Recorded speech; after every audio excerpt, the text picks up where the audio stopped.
Hi అండి, welcome to my channel. ఈరోజు అందరి ఫేవరెట్ అయిన గుత్తి వంకాయ కర్రీ చేసేద్దాము.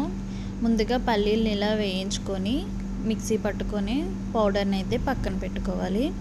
మనం ఇలా కట్ చేసుకున్న వంకాయల్ని బాగా కాగిన ఆయిల్లో వేసి కొద్దిగా అయితే ఫ్రై చేయాలి.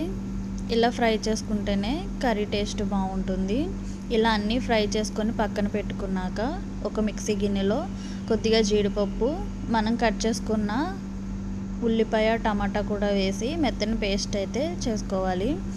బాగా కాగిన ఆయిల్లో కొద్దిగా జీడిపప్పు వేసి దోరగా వేయించుకున్నాక మనం ముందుగానే పేస్ట్ చేసుకున్న ఉల్లిపాయ పేస్ట్ అయితే వేసి బాగా వేయించుకోవాలి.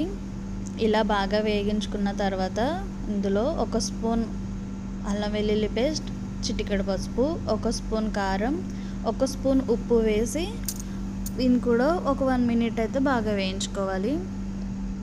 ఇలా బాగా వేగిన తర్వాత ఇందులో ఒక స్పూన్ ధనియాల పొడి, 1/2 టీ స్పూన్ గరం మసాలా పొడి వేసుకొని దీనిని ఒకసారి ఫ్రై చేసుకుని ఇందులో మనం ముందుగానే మిక్సీ పట్టుకున్న పల్లీల పౌడర్ అయితే వేసుకుంటే టేస్ట్ చాలా బాగుంటుంది. మెయిన్ పల్లీల పొడి అయితే వేసుకోవాలి.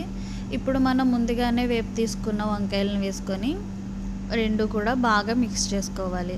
ఇలా మిక్స్ చేసుకున్న తర్వాత ఒక్క గ్లాస్ వాటర్ అయితే వేసుకొని ఒక్క 5 మినిట్స్ మీడియం ఫ్లేమ్లో ఉడకనిస్తే ఎంతో టేస్టీగా ఉండే గుత్తి వంకాయ కర్రీ అయితే రెడీ అయిపోయింది. మీకు నచ్చిందా? అయితే ట్రై చేసేయండి. నా వీడియో మీకు నచ్చితే లైక్ చేయండి, షేర్ చేయండి, సబ్స్క్రైబ్ చేసుకోండి.